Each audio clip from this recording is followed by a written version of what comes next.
Fala, meu nobre guerreiro, minha nobre guerreira. Robson Marques, vibração total. Hoje o grande dia, a defesa do TCC, vibrando o dia, trabalhando. Robson Concursos, conhecido como Robson Marques, agente da Polícia Civil do Estado de Pernambuco. E hoje, grande dia aqui na Uninassal, a defesa do TCC. Se Deus quiser, vai dar tudo certo, força e honra. Vibrando, meu guerreiro, daqui a pouco a grande apresentação. Vamos lá. Sala 6 lá no subsolo, vibrando. O dia foi corrido, trabalhoso, larguei de serviço. E aqui, na grande apresentação, olha aí os slides da apresentação. O pendrive está aqui, pode prender esse pendrive lá. Lá vibrando.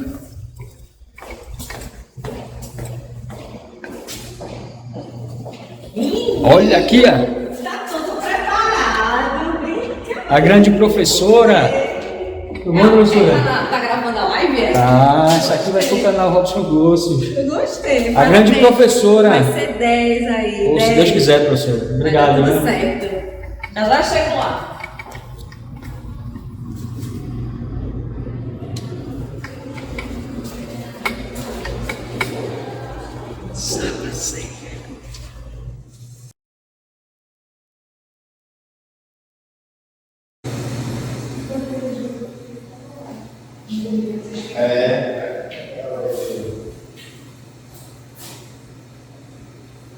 Ô Jefferson, tu acha que você aproximar melhor? É melhor? Não, do jeito que tá bom, agora tá com duas pernas. Vamos lá. Vai dar filé. Você tem 10 minutos. 10 minutos, Robson. Pode começar. Primeiramente, boa noite a todos. Eu cumprimento a banca examinadora, professor Raimundo, todos que estão presentes. Meu nome é Robson Damasceno Marques, meu orientador professor, Dr. Raimundo Albuquerque Gomes, e o meu tema é sobre a aplicação do princípio da insignificância do fruto famélico no Brasil. A escolha do meu tema se baseou porque atualmente mais de 33 milhões de pessoas estão passando fome no Brasil. Por causa da fome, muitas dessas pessoas furtam alimentos para saciar sua fome e a de sua família. Por causa disso, essas pessoas praticam o crime chamado furto famélico, segundo a doutrina e os tribunais superiores. Pois essas pessoas, algumas dessas pessoas, são presas em flagrante delito. E muitas autoridades, por exemplo, delegados, promotores e juízes, não aplicam o princípio da insignificância desse tipo de furto. Assim, muitos processos são realizados e recursos chegam até o Superior Tribunal de Justiça e ao Supremo Tribunal Federal, logo causando prejuízo social, econômico e jurídico. O problema de pesquisa se baseia na seguinte questão: por causa da aplicação do princípio da insignificância por algumas autoridades e por outras não, pois qual o melhor caminho a ser seguido? O objetivo geral do trabalho é analisar a aplicação do princípio da insignificância do fruto famélico no Brasil, tendo como objetivos específicos do princípio da insignificância sua natureza jurídica segundo a doutrina do Brasil contemporâneo, conceito de fruto famélico e a principal causa de aumento do fruto famélico no Brasil contemporâneo e a aplicação do princípio da insignificância do fruto famélico no Brasil. A metodologia aplicada foi o método hipotético dedutivo de Karl Popper, pois com uma abordagem qualitativa, tendo como objetivos específicos, não tendo como uma metodologia bibliográfica através de livros, jurisprudência, julgados, legislação, sites, matérias e artigos. A apresentação do trabalho se baseou em 3 capítulos. Inicialmente, no capítulo 1, cabe destacar que o princípio da insignificância surgiu no direito romano e somente na década de 1970 que ele foi incorporado ao direito penal pelos estudos de Karl Robson, segundo Kleber Masson. Ainda segundo Masson, o princípio da insignificância sustenta a seriedade da aplicação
praticada.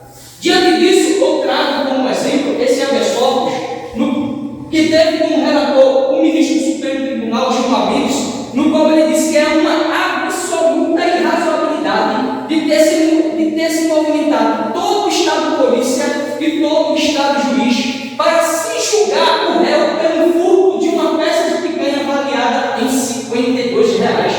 Assim é que a hipótese reclama com nitidez a incidência do princípio da insignificância. Já no capítulo 2, cabe destacar que o furto famélico é o furto praticado por pessoas que vivem em extremo estado de miserabilidade, penúria. Assim, essas pessoas furtam alimentos para saciar sua fome e a de sua família, segundo ensina Fernando Capeixe. Diante disso, a principal causa de aumento do furto famélico no Brasil contemporâneo é a fome. Segundo o site Capital, mais de 33 milhões de pessoas passam fome no Brasil. Assim, a fome fere o princípio da dignidade da pessoa humana. Logo, traduzindo que esse princípio, unidade aos direitos e garantias fundamentais, segundo o ministro Alexandre de Moraes. Dessa forma, cabe destacar que o artigo 5º da Constituição Federal, o caput diz que todos são iguais perante a lei. Assim, os direitos fundamentais, eles são protegidos constitucionalmente, como ensina o professor Raimundo de Albuquerque Gomes. Diante disso, cabe destacar que o direito à alimentação é um direito expressamente previsto no artigo 6º da Constituição Federal, que trata dos direitos sociais, como também no artigo 25 da Declaração Universal dos Direitos Humanos de 1948. Assim como o Estado não garante o direito à alimentação às pessoas mais necessitadas, ele viola tanto a Constituição Federal quanto a Declaração Universal dos Direitos Humanos. Dessa forma, cabe destacar que, quando uma pessoa pratica um furto famélico, ela não responde pelo crime porque há exclusão da ilicitude, segundo a doutrina de Capes, Gonçalves e Masson. Assim, se ela pratica um furto famélico, há exclusão da ilicitude. Por quê? Porque exclui o estado de necessidade. O estado de necessidade faz excluir a ilicitude do crime. Então, dessa forma, cabe destacar que quando o Estado não garante o direito à alimentação aos mais necessitados, e essa pessoa pratica o furto famélico, logo, segundo a teoria da culpabilidade, o Estado tem sua parcela de culpa, de responsabilidade, conforme ensina Eugênio Raul Zaffaroni e Rogério Chances Cunha. Além disso, cabe destacar já no capítulo 3º do trabalho, a aplicação do princípio da insignificância no furto famélico do Brasil pelo Supremo Tribunal Federal. Aqui eu trago como exemplo esse habeas corpus, no qual teve como relator o ministro Luiz Fux, no qual ele aplicou o princípio da insignificância, mas aqui é uma tentativa de furto famélico. E ele disse que o furto famélico subsiste com o princípio da insignificância. Logo, no posto não pegar em nome separado, como dissesse, o princípio da insignificância se junta e anda junto com o furto famélico. Além disso, cabe destacar, aqui eu trago a página do Superior Tribunal de Justiça, no qual se aplicou o princípio da insignificância. A 6ª turma julgou esse caso de 2 cubos de esteite de frango avaliado em R$4. O ministro relator do habeas corpus, que foi o ministro Rogério Schietti, ele chamou isso um caso de absurdo. Como é que se deixa chegar até o Superior Tribunal de Justiça para julgar 2 esteites de frango avaliados em R$4? O ministro aplicou o princípio da insignificância e a 6ª turma trancou a ação penal. Diante disso, cabe destacar que, por não aplicar o princípio da insignificância no furto famélico do Brasil contemporâneo, há prejuízo.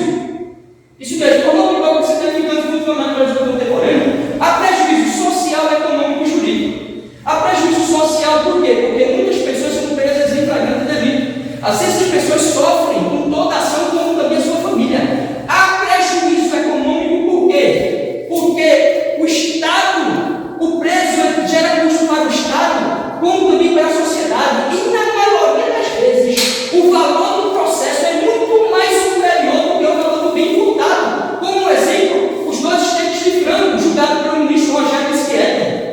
E por que, Robson, há o prejuízo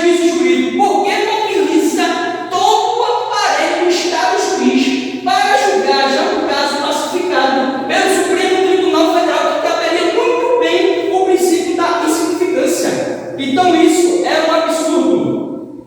Diante disso, cabe destacar que, por aplicar o princípio da insignificância no culto familiar, por algumas autoridades e muitas outras ignoram, logo a falta de humanização dos poderes. Então, para a solução parece fácil porque algumas autoridades aplicam e outras não, é devido a haver a humanização dos poderes, principalmente para os delegados, promotores e juízes, porque alguns aplicam e outros não. Há essa falta de humanização dos poderes. Então, a humanização dos poderes é uma solução para resolver esse problema. Diante disso, nas considerações finais, cabe destacar que o objetivo de estudo deste trabalho ostenta como objetivo mostrar que, por não aplicar o princípio da insignificância no culto médico no Brasil, por muitas autoridades, por exemplo, delegados, promotores e juízes, logo gera muitos processos e recursos para tanto o STJ como o STF, logo trazendo prejuízo social, econômico e jurídico.